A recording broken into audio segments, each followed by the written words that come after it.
Hello everybody and welcome to my new tutorial series for Dwarf Fortress. I have already done 2 tutorial series before, which were all Let's Play gameplay series where I explained alongside while gaming.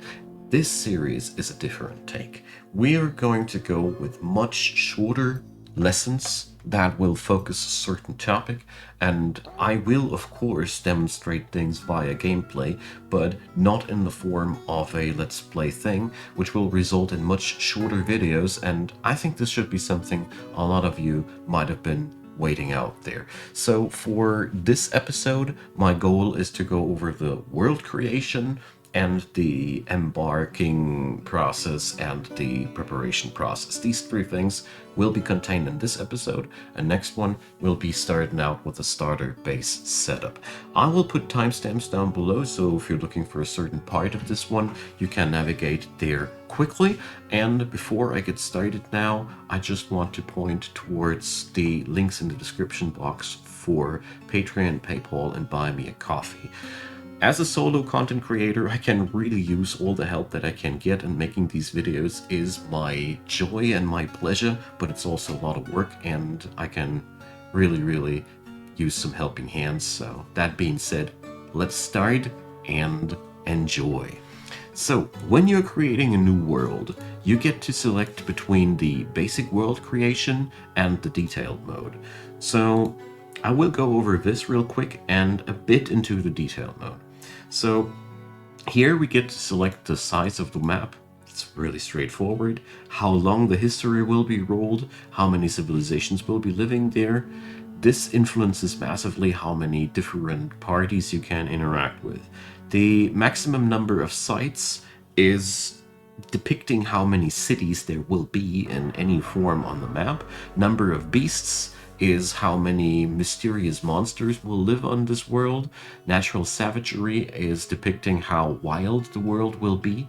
A very savage world will spawn a lot of giant creatures and such. And mineral occurrence, well, I think that goes without any further explanations. These are things you can do and you should do to your own liking. I will not give you any recommendations how to play your game in that regard. We're moving on over to the detailed mode. Once you enter the realm of the detailed mode, nothing that you have configured here matters anymore. You have to go through this bulky, massive list. So first of all, you can select here presets between large islands and regions. And that's a pretty nifty little preset thing that you can use depending on your own liking. I will go over only a very few of these settings that are interesting. If you want to understand the whole thing, I have done a tutorial video for that. I'll be linking that in the description box below because it is really a beast of a thing. But the interesting parts here are, you want to configure the end year of your world generation, so you don't have to sit out forever, although you can eject that whenever you want to. In these settings, you don't have to change anything. Not at all. These are only configuring how the world will be mixed and shaked together, basically. And what's the interesting point to take care of are, if you want islands, you need to set complete edge oceans to 4. You can here configure how many volcanoes the world has to spawn. Take care that you don't make this number too high, otherwise the world can't spawn anymore. Mineral scarcity. This is really weird because the lower the number, the higher the minerals. I don't know why, but it works just like that. If you want to have a challenge, 50,000 is this setting here.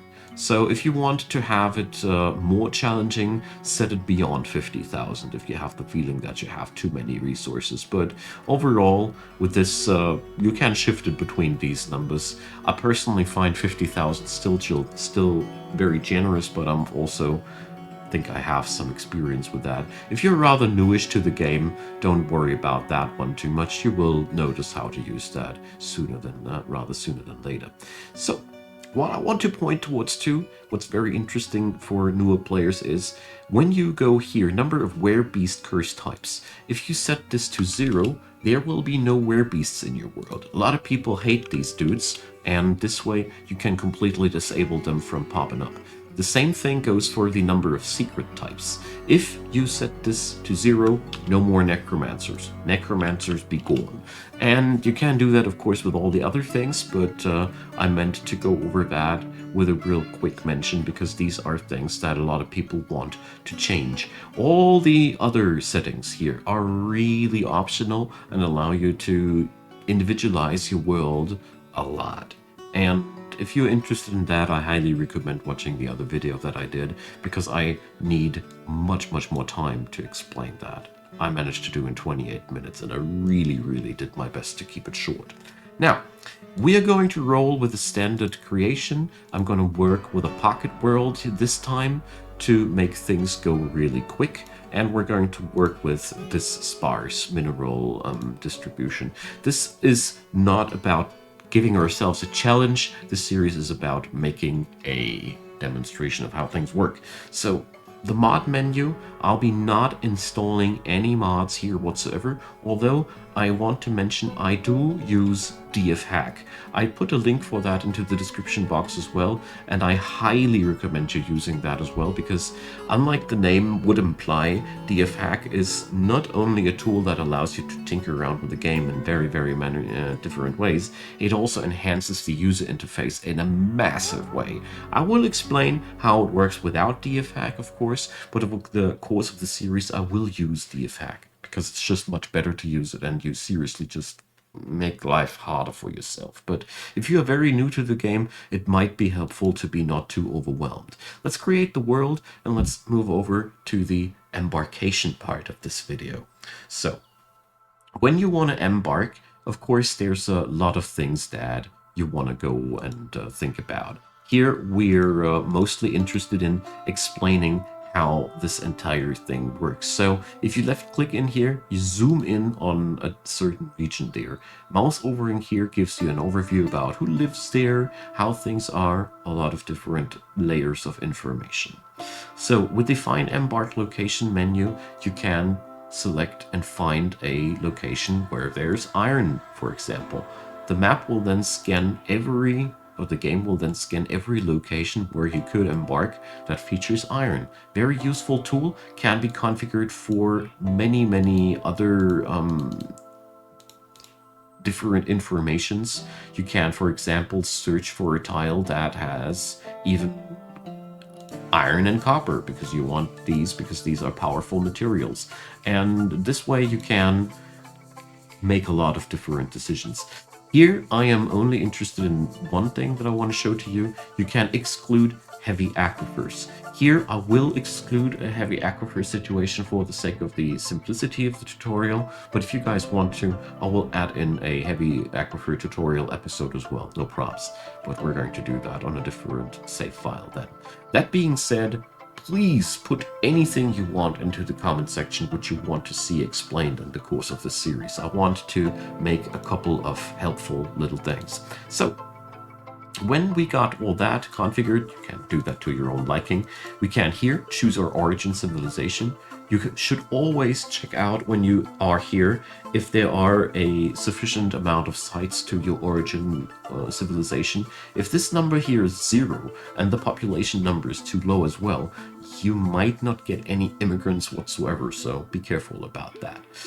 Now, when we are somewhat okay with the location where we want to settle down, let's talk a little bit about how using the rest of this. So when we're mouse over in here, we're getting a lot of information about the terrain. We gain information about the temperature, how many trees are there. I recommend you to never start in a region without trees if you're not up for that challenge.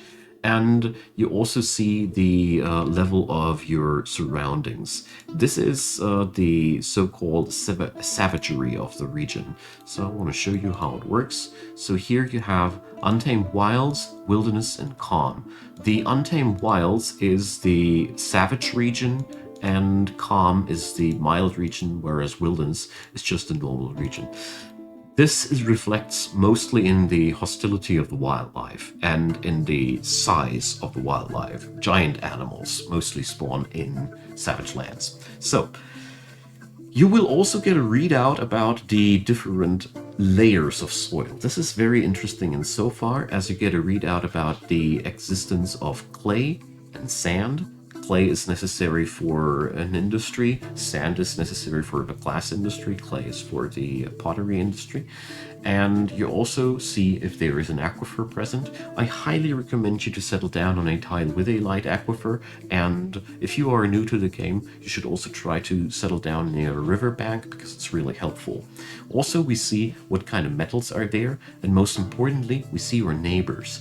Never settle down right next to a tower if you don't want to have that challenge, because you'll be seeing necromancers. And necromancers, if they see anything settling down on their turf, they come with their army and make it go away, even very short after settling down. So beware.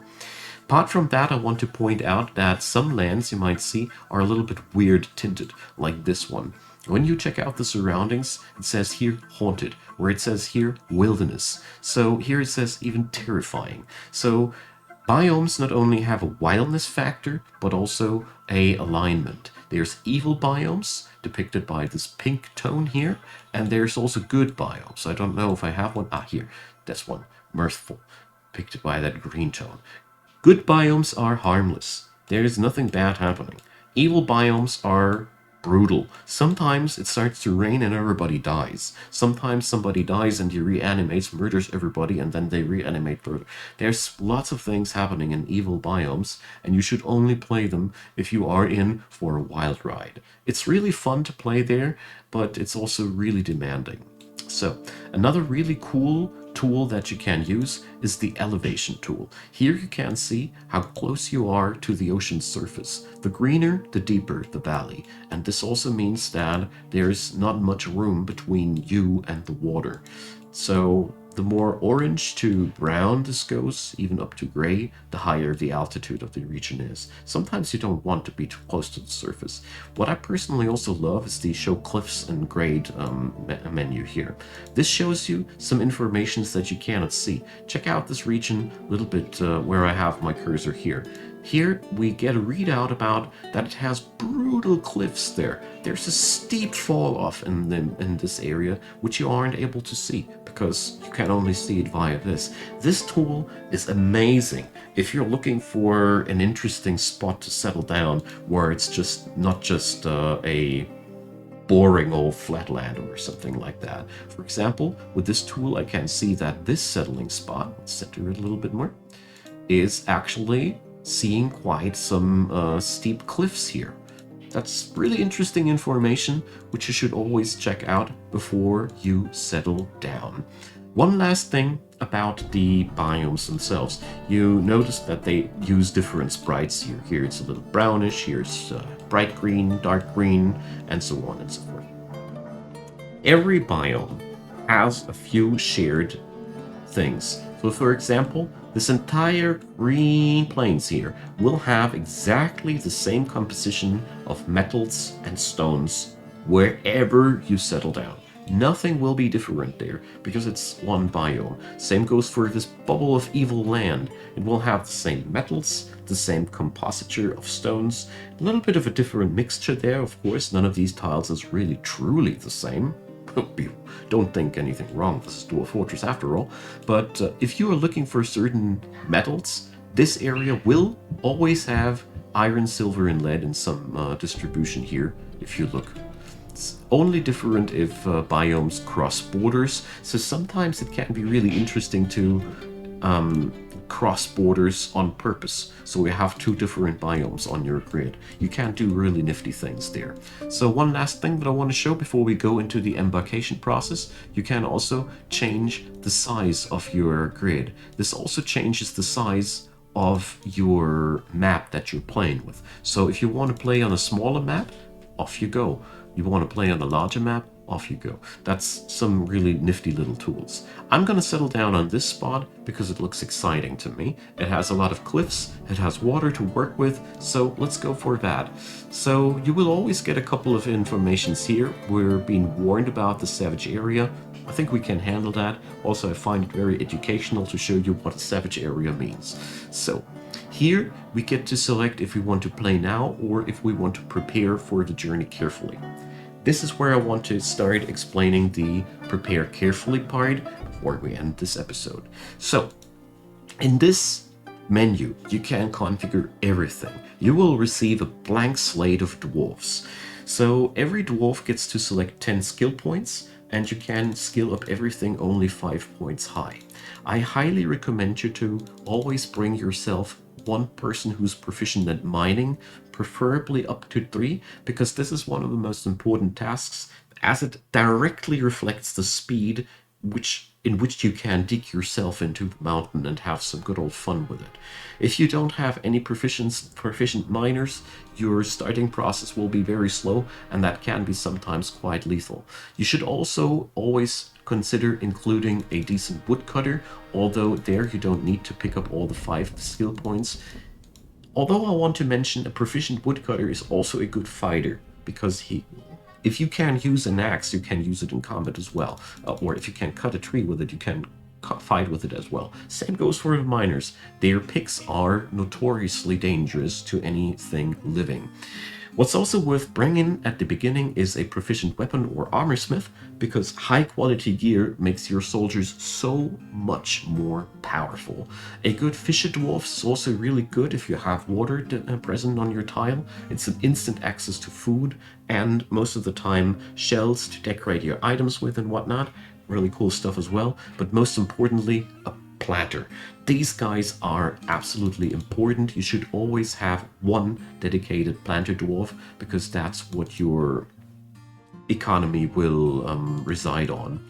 So we're going to go over the rest of the jobs here, but I gotta say they aren't not nearly as important as you might think in the first place. The miner and the planter are, in my humble opinion, the most important jobs to pick up, and the rest of these here are, well, if you want to be fast at something at the beginning of the game, go for it. But apart from that, dwarves learn over time, you know? Everything can be learned. So in the labor category, I want to point out that the jobs which you will see quite often in the beginning of the game, well, here in this section, you could go for a cook for faster cooking if you'd like that, but most of these jobs are much of a learning by doing thing. You could go for... yeah, these are all not really too interesting. I think spinners are quite interesting for the sake of faster cloth production, but at the end of the day, you will receive at least 13 people with randomly rolled stats before you will receive no more people for a while, so don't be too worried about this. This category is mostly optional, in my personal opinion. Combat, well, if you want to have somebody as a fighter early on, this is really, really amazing, and you can utilize that. If not, feel free to skip over it. In the other section, here's a couple of really interesting things. I personally would strongly recommend you to bring at least one good appraiser, because these people can check out what kind of value you got. I'm sorry, I forgot something, I think in the labor section, or was it in the crucial section? So here, engraver, I'm sorry to have skipped that. If you want to have badass engravings, start with a proficient engraver as well, because this makes much more valuable engravings, but that was something that I really wanted to have. Swimmer is hard to learn, so if you want to have a starting crew that can swim, go for it. Doctoring skills, well, these develop over time as well. Persuasion is quite useful. Negotiation is quite useful, as this will give you skills to be better at trading. Apart from that, most of the rest of these things, I could recommend Tactician and Leader, because these give you advantages when you're invading other fortresses, but apart from that, go crazy. I think I've covered the most important things that you require. Let's move on over to the items section. So here you will get your starting gear. Luckily, the most important things are already packed up. The axes, battle axes, are necessary for the woodcutters, and picks obviously for the miners. So if you want to have more than 2 people, of course pick up more than that. You have 544 points to pick from, and the starting set here is giving you pretty much everything you require, including a starting set of plants. I'll be going over that in a hot minute. I want to move on over to the animals section first, because this is what I personally find really more interesting. So I'd personally recommend you to bring a pair of dogs, because they are always useful to have. A pair of cats, they will hunt pests for you. And after that, bring a couple of sheep for wool. That's really cool to have. If you want to rely on food production, a pair of pigs is really good. Or you could go for chickens for the eggs. Apart from that, you could also pick llamas or alpacas for the wool production, just as you'd like. Beyond that, it's really up to you. One of the big advantages of the prepare carefully mode is that you can select breeding pairs. If you don't do that, the game will randomly select for you breeding pair, the animals, and more often than not, you'll be ending up with something which cannot breed. So goats and cow can be brought for milk production as well. So you can go for these as you'd like. Don't go too crazy though. Let's move on over again to the items section. Here, a couple of really useful little things. You could bring yourself a couple of cheap stone blocks, so you can start building right away through any aquifer that might cross your way. Sometimes you have problem with construction there. You can always pick up some extra pieces of wood, which will kickstart your production of beds tremendously. I highly recommend to up the amount of seeds, especially on the pigtail, the plump helmet, and probably also on the rocknut, depending on your setup. Plump helmet makes great drink and food. Pigtail makes your cloth. And the more seeds you start with, the more stuff you can harvest. So I'd be personally going for something like that. Beyond that, you can of course bring a full suit of armor and weapons if you want to go for that, but I mostly wouldn't recommend it too much. What is really useful to have at the beginning, I don't know. This game is sometimes a little bit hard to find. Cages, if you can't find, yeah, here, cages. So for some odd reason, we can only bring metal cages. Cages and let's see, where are they? Mechanisms. I wish this list would be listed alphabetically, but it ain't. So, let's see. I don't find the mechanisms, but mechanisms and cages. This allows you to instantaneously build cage traps, which is an amazing way to keep off enemies from you. Anvils, you can also bring an extra anvil if you want to have an extra smithy. Pretty helpful if you want to kickstart your industry there. I also love to bring a couple of extra stockpiles of drink, because this allows you to give your starting game a little bit of an extra leeway in case you don't make it directly from the get-go. You also can bring yourself, where do we have it? It's always this. I hate this list a little bit. I'm sorry about that. No, I think I covered all the nifty little things that you could bring yourself. Of course, you could also go for other things. Ah, here they are. You can also bring yourself a couple of boulders, because it's the same logic as with the blocks. If you have a couple of boulders, you can make things happen that usually require stones. On some maps, the top layer is just all clay, earth, and stuff, and before you get to reach the stone layers, you will have to cross an aquifer. Usually you can just fell a tree and cut them into blocks, but sometimes you cannot. So these are all little nifty things that can help you over the problems of the starting time. One last thing that crosses my mind here, it's also quite useful to bring a couple of extra bags. Always use the lowest cost ones because you don't really get any advantage of the quality of the bag. Bags, because of several reasons. Bags store sand, store plants, store seeds, store so many things, and they can only made out of either leather or cloth. So there's a lot of value out of that. So that's that. I'll be putting together the party and showing you in a hot minute how it looks like before we outro. Alright, so let's move over it real quickly. So I made me one dwarf who's a good appraiser and a miner, one good dwarf. Well, I'm going to go over the skills like this. Well, too bad.